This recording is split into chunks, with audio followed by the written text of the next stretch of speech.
The year 1883 bore witness to an unprecedented cataclysm. The Krakatoa volcano erupted with a force that reverberated across the globe, its sound piercing the air thousands of kilometers away. This monumental explosion unleashed devastation, claiming over 36,000 lives. It ejected an immense volume of ash into the atmosphere, plunging global temperatures by 1.2 degrees Celsius for a full year. The consequences were dire and widespread. Harvests failed across Europe, leading to widespread famine. The very sky above parts of Asia took on an eerie green hue, painting a grim picture of a world reeling from nature's raw power. The immediate aftermath was one of unmitigated destruction, a chilling reminder of humanity's vulnerability in the face of such geological might, leaving behind a landscape of ruin and a planet momentarily thrown into disarray. Yet, amidst this widespread desolation, a remarkable and unexpected phenomenon began to unfold. In the very waters surrounding the shattered remnants of Krakatoa, life, against all odds, found a way to not just survive, but to flourish. The catastrophic eruption, which had seemed to herald an end, paradoxically cleared the stage for an extraordinary rebirth. With human activity in the immediate vicinity completely wiped out, the ocean floor, now enriched by a deluge of volcanic minerals, transformed into an incredibly fertile ground. These mineral deposits, initially seen as a byproduct of destruction, became the building blocks for an entirely new ecosystem. The surrounding waters, once a scene of chaos, began to teem with life. They rapidly evolved into one of the most biodiverse marine environments on Earth. Coral reefs, once decimated, started to regrow with astonishing speed. Fish species, driven away by the initial blast, returned in greater numbers.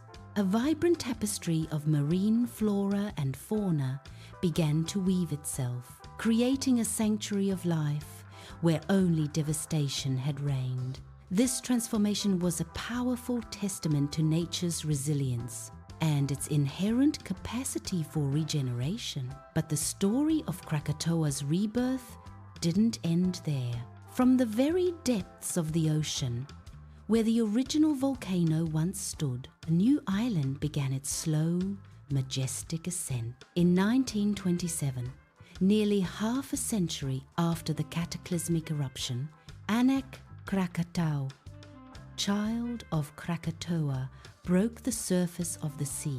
A new volcanic island, a literal child born from the ashes of its parent. It was a living, breathing monument to the planet's enduring power and its relentless cycle of destruction and creation. This young volcano is not a static entity. It is still growing today. Remarkably, Anak Krakatau expands by approximately 13 centimeters every week. Each new layer of rock and ash adds to its stature, a continuous, visible demonstration of geological processes at work. Its growth is a constant reminder that even from the most violent events, new life and new land can emerge. The island, once a symbol of unparalleled destruction, had become the very engine of new life, a vibrant, thriving ecosystem born from the crucible of catastrophe.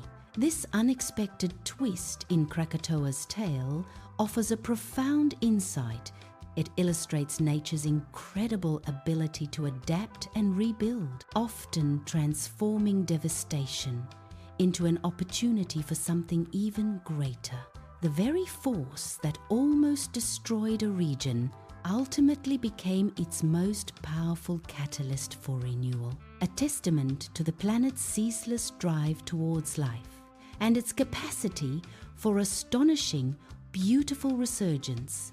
The child of Krakatoa stands as a beacon of hope, a living laboratory of natural recovery, proving that even after the most profound destruction, life finds a way, often better than before. Yet, from the ashes of this unparalleled destruction, an extraordinary transformation began to unfold. The waters surrounding Krakatoa, once a scene of devastation, started to stir with new life. Human activity, which had been abruptly ceased by the cataclysm, no longer disturbed the delicate balance. The ocean floor, invigorated by a rich infusion of volcanic minerals, became a fertile ground. These minerals, spewed forth from the Earth's core, nourished the marine ecosystem. Slowly but surely, the once devastated waters began to blossom.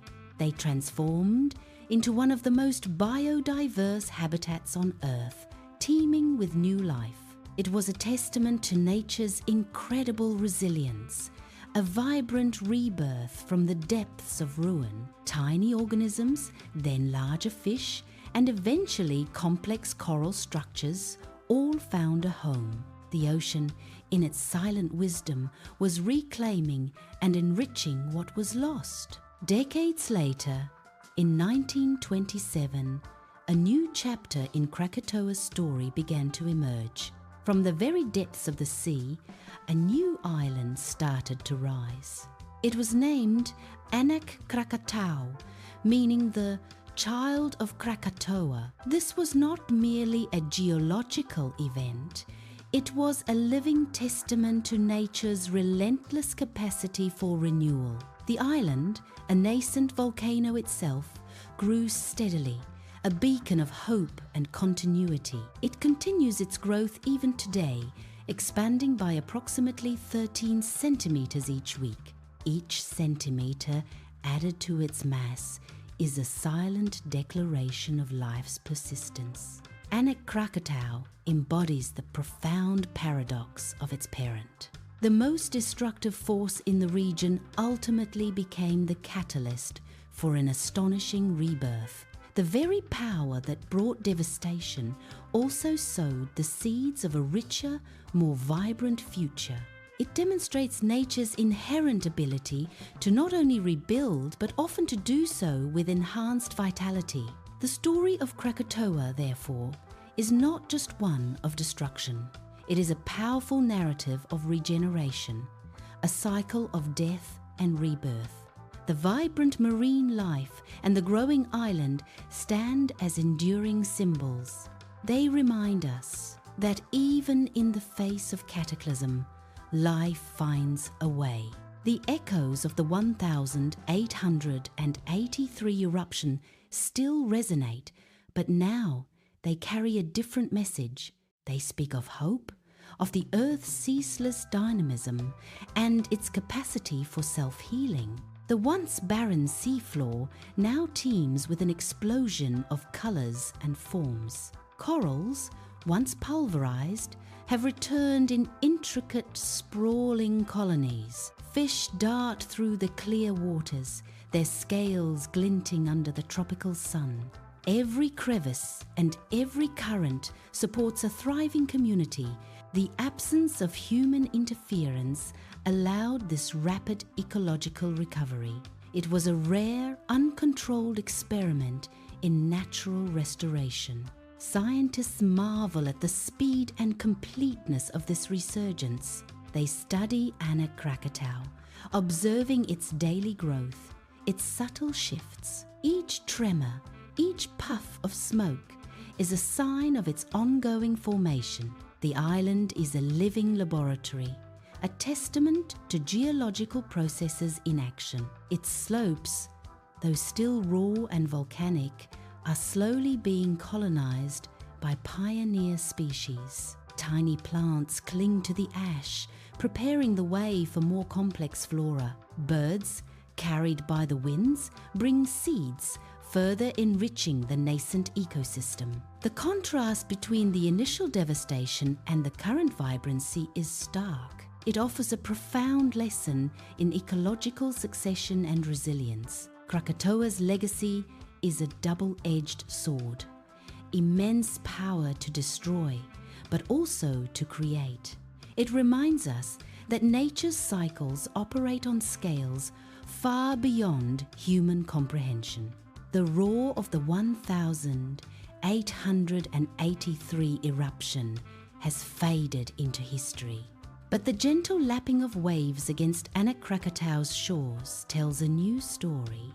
It is a story of enduring life, of constant change, and of miraculous rebirth. The child of Krakatoa continues to grow, a symbol of hope. It stands as a perpetual monument to the Earth's incredible regenerative spirit. The vibrant ecosystem around Krakatoa now serves as a global example. It illustrates how quickly nature can rebound when given the chance. The island's very existence challenges our perceptions of destruction. It shows us that even the most cataclysmic events can harbor the seeds of renewal. The deep ocean currents, once disrupted, now carry nutrients to new life. Every tide brings fresh opportunities for growth and diversification. The air, once thick with ash, now hums with the sounds of countless creatures. From the smallest plankton to the largest marine mammals, life thrives here. This flourishing biodiversity is a direct result of the volcanic activity. It transformed a barren seabed into a vibrant, living tapestry. Krakatoa, the child of destruction, truly became an engine of new life.